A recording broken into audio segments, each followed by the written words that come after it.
Let's get a quilt quilted today.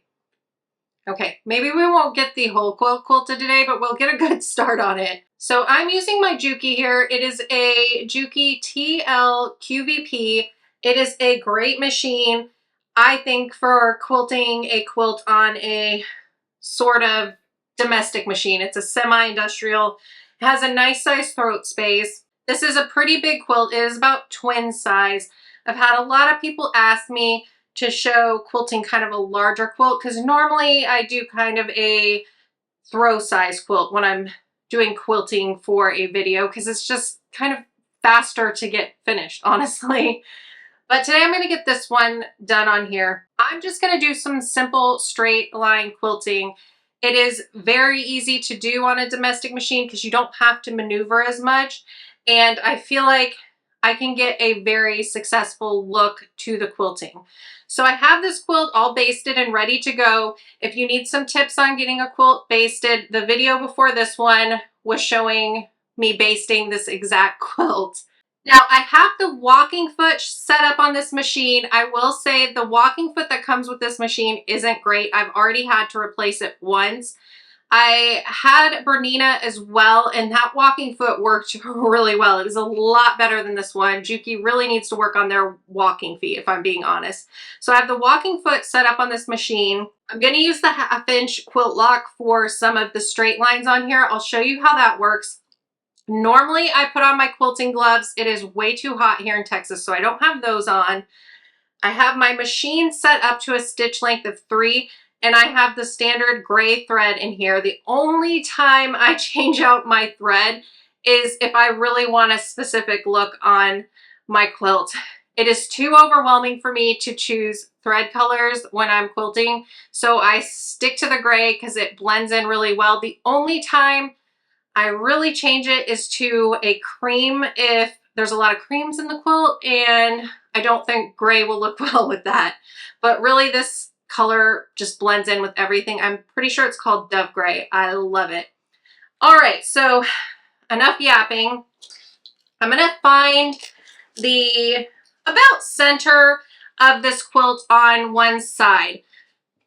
I like to start kind of in the center on one end of the quilt because then I can work out to one side and smooth things out if I didn't baste very well. I can't get the exact center because what I'm going to do on this quilt is quilt first next to one of the seams, and then I'm going to work out using the lines on my quilt lock. I'm going to do some pretty dense quilting through the black and white portion. All right, so I'm going to start off the quilt in the batting. I'm going to remove safety pins as I get to them. I used those to base the quilt. I'm going to start quilting off in the batting so that I don't have to sink any threads. Make sure I'm not letting the quilt drag any. And I'm just going to start sewing.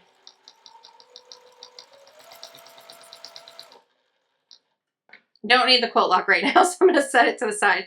So I'm just going to follow right along the seam on the quilt.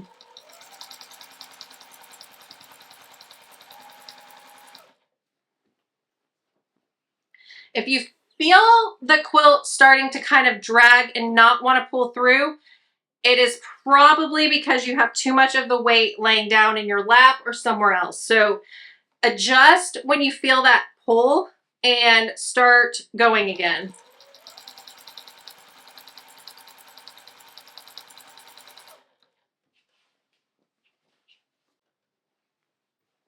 These larger quilts are really not easy to maneuver sometimes.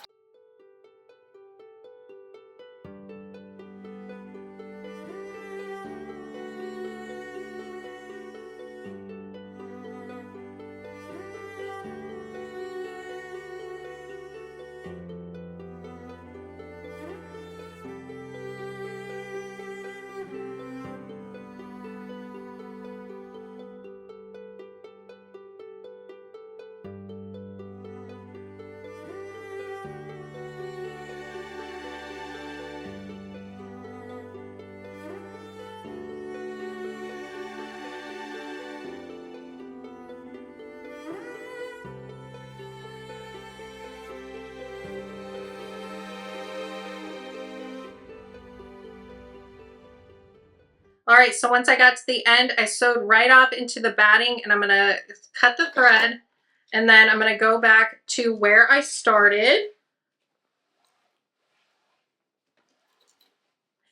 We sewed a really long row here.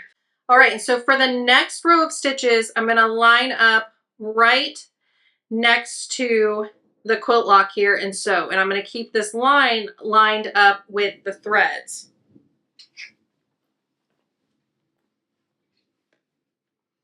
So using this will keep me nice and straight without having to mark any lines on my quilt.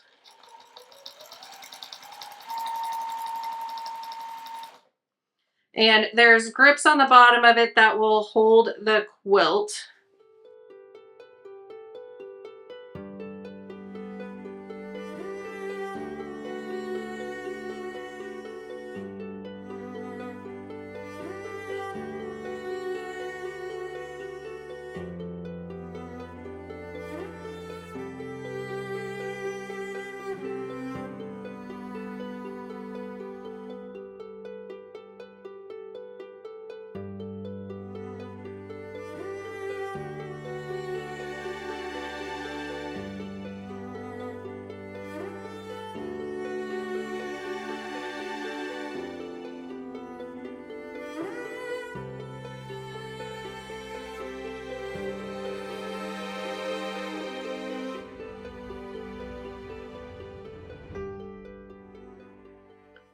All right, and then again, I got to the end of the quilt. I sewed off into the batting. I'm gonna cut the threads, and then I'm gonna go back up to the side where I started quilting.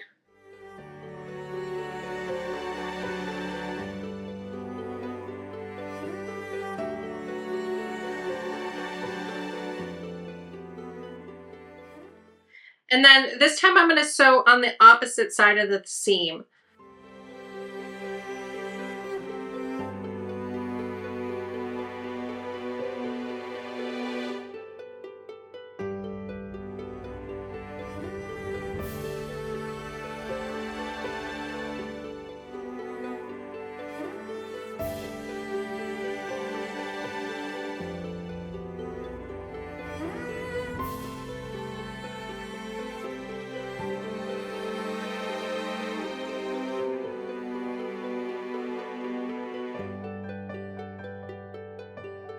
All right, so I'm just gonna keep filling up this sashing border area, whatever you want to call it, around the blocks with these lines of stitching.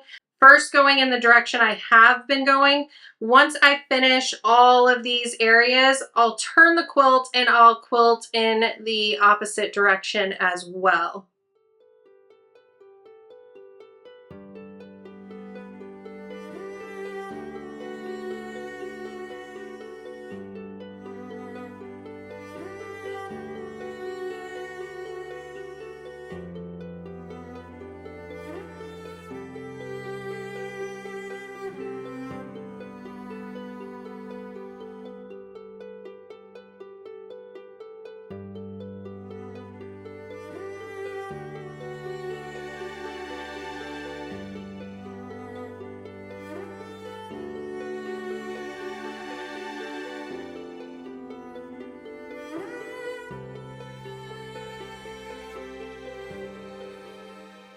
Once I get all of this machine quilting finished, I'll be sure to share up on the screen some footage of it all quilted in this manner. Thanks so much for watching, and I'll see you in the next video. Bye.